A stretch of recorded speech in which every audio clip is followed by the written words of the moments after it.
Thank you, Randy. President, Secretary-Treasurer Loretta, colleagues, brothers and sisters, congratulations, AFT, on your 100th anniversary.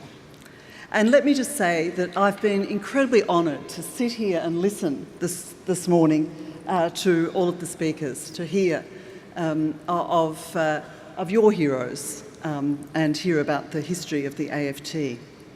I speak to you today for 400 education unions in 171 countries, representing 32 million teachers and education support staff, who thank you for setting such an important example for education unions around the world.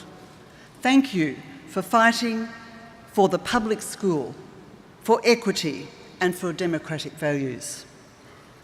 Franklin D. Roosevelt said, "Democracy cannot succeed unless those who express their choice are prepared to choose wisely.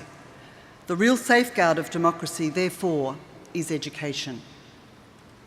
Roosevelt meant the public school, and he meant, I think, that the people should be able to make an educated, responsible choice, distinguish fact from fiction, distinguish true political leadership from populist agitating.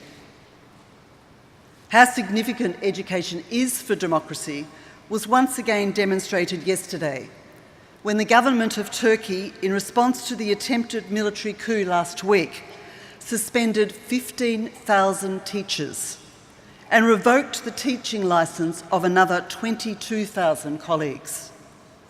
This morning, we have urged the Turkish authorities to immediately cease their witch hunt in the schools and universities of Turkey.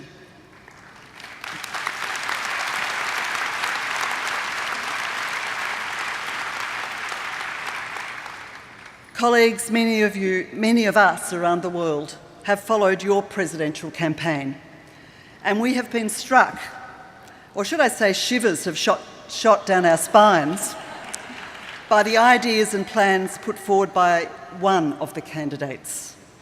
Yes, that one. The choice you are making in November will not only affect your country, it will affect our international community as well. I ask myself the question, are our school systems still Roosevelt's safeguard of democracy, or are we gradually becoming the safeguard of markets, shaping future consumers rather than citizens of the future? Active and critical citizens able to assert one's own rights while respecting the rights of others. Privatisation may well crush Roosevelt's vision in America and elsewhere. In too many places, portions of public school systems are being carved out and outsourced to private businesses. Mind you, we do not oppose businesses producing learning materials. They have done this throughout the ages. Where we do draw the line, though, is where corporations start running our schools on a for-profit basis, causing social inequity, where they invade teachers' professional space and tell us what and how to teach, or where they would establish supply lines, forcing us to buy their products. This we oppose. Colleagues, today there are still more than 50 million children out of school. We must work harder to achieve their right to education, their right to quality education.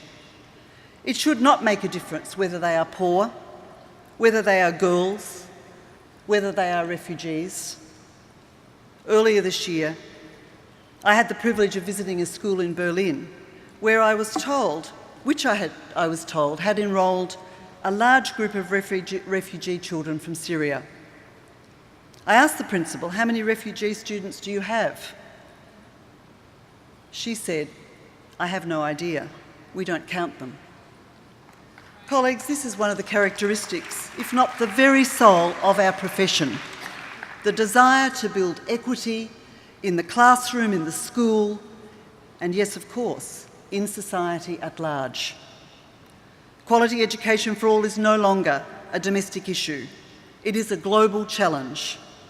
So again, I'd like to thank you for your solidarity, for helping us meet that global challenge. And it gives me great pleasure, at the occasion of your 100th anniversary, to present to you Education International's Certificate of Commendation for having made such an important difference for the future of our children, our profession, public education, and our labour movement, nationally and internationally. So Randy, if you mind, could I hand this certificate to you, saying thank you, AFT, on behalf of 32 million educators and education support staff around the globe. Thank you.